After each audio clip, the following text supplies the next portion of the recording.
kenapa sih anak autis itu harus diet elektronik?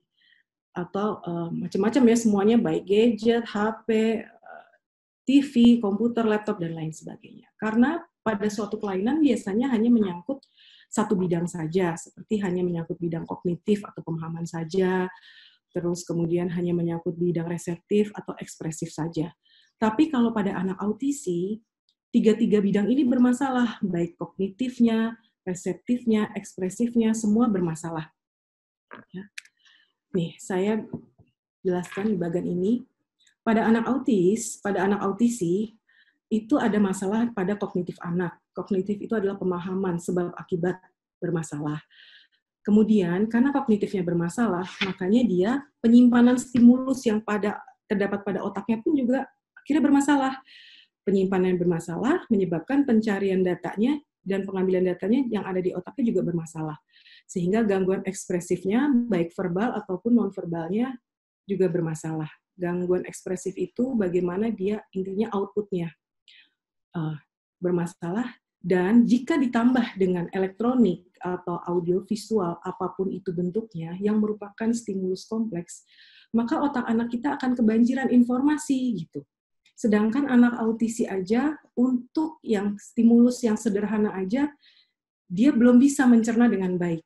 Apalagi elektronik yang mempunyai stimulus yang sangat kompleks. Kalau nonton TV ada suara, gambar bergerak, kilatan-kilatan warna, segala macam itu yang merupakan stimulus kompleks. Jadi dia kebanjiran informasi, data, dan instruksi pada otaknya, sehingga mengakibatkan penyimpanan, pengarsipan, pengambilan, dan penyajiannya kacau. Itu dia.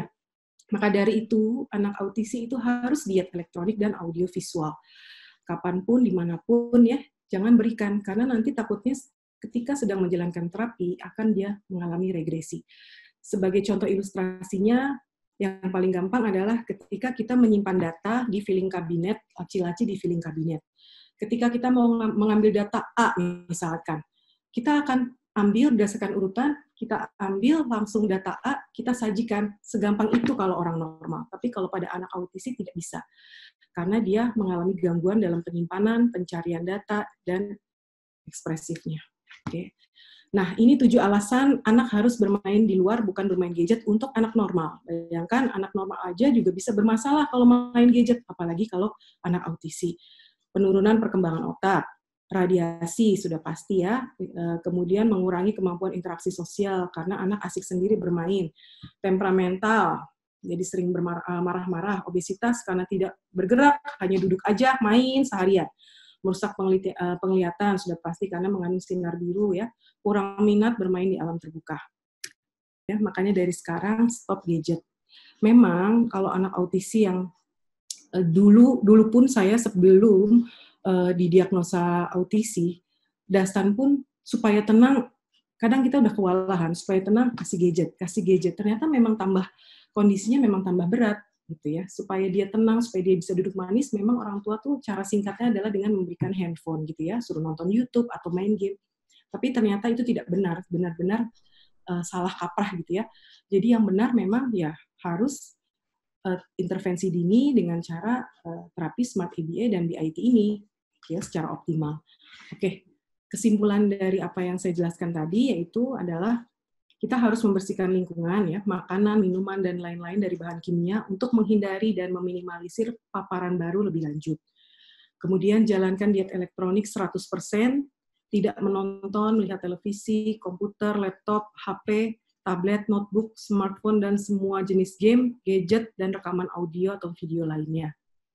Lakukan intervensi dini, intensif dan optimal pada anak autisi kita. Di mana intervensi dini apabila anak autisinya masih berumur di bawah 3 tahun, otak anak itu masih plastis.